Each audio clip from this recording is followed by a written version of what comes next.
Hi boys and girls, this is Miss Nason. You are now in math class. So today our learning intention is I can round numbers to the nearest 10, 100, or 1000. So what I want to do is I'm going to tell you what you guys are going to turn in for me today, Thursday, and then I'm going to go over the first couple examples from your asynchronous assignment on rounding to the nearest 1000. So once you're done watching this video, the first thing you're going to do is you're going to go and do your warm-up discussion post on which one does not belong and why, just like yesterday, but it's going to be a different picture, of course. So you're going to pick which one, you're going to tell me why. If you want to do more than one, you are more than welcome to do that as well.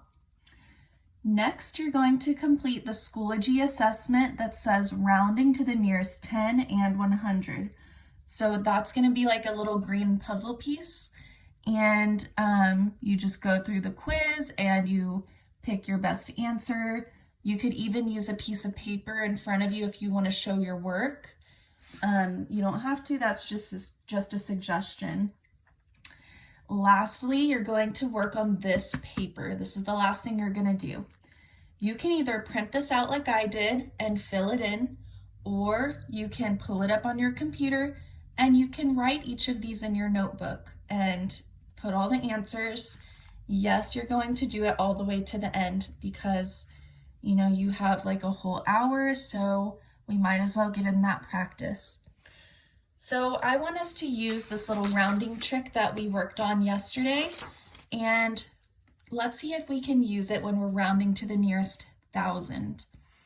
You guys know that when we're rounding to the nearest 10, you should have 1 0 on the end. When we're rounding to the nearest 100 or nearest 100, you're going to have 2 zeros. Now we're going to be rounding to the nearest 1000. So all of our answers need to have 1, 2, 3 zeros on the end. If you have only 2, you did not round to the nearest 1000.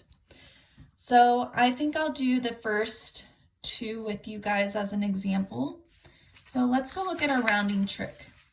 Step 1, find the rounding place and circle it. Well, this says round to the nearest 1000. That's our rounding place. But if I look at number 1, I can see that there is no thousands place.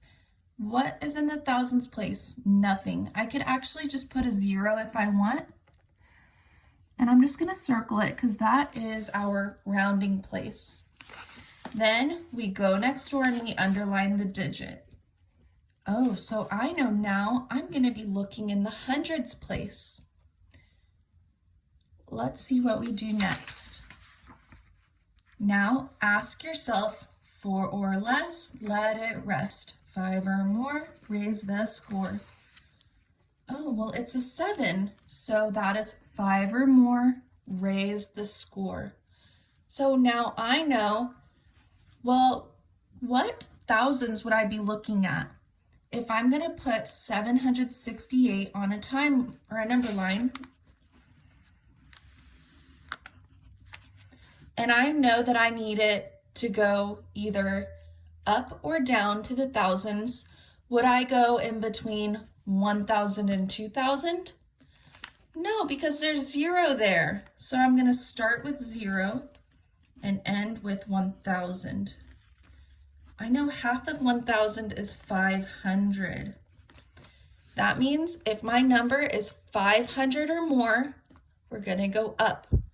We have a 700 in the hundreds place, so it's going to go somewhere over here. And so it would round up. So our answer for number 1 is we're rounding up to 1000.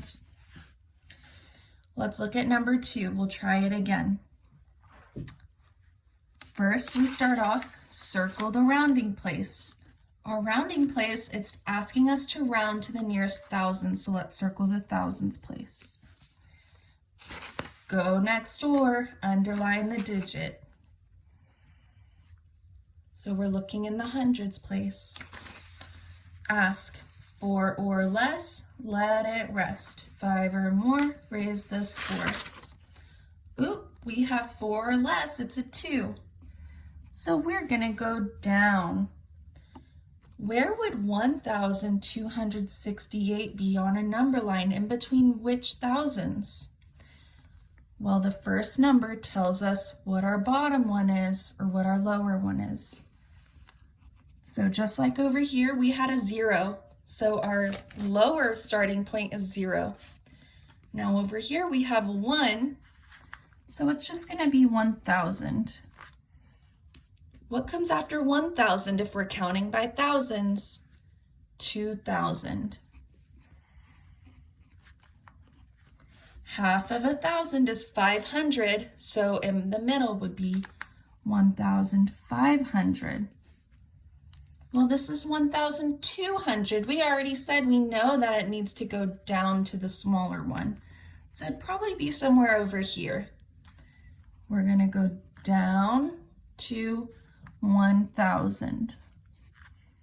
So guys, if you think you're super awesome and you don't need to use a number line, that's okay, you don't have to. But some of us, you need to take ownership of your learning, and you should know yourself and ask yourself, do I need to draw a picture or a number line to be successful? Some of us might have to, and that's okay. Some of us are visual learners and like to see it. Others of us might just say, oh, there's a 1, so I know it's going to be between 1,000 and 2,000. It's a 200, so I'm going to go down.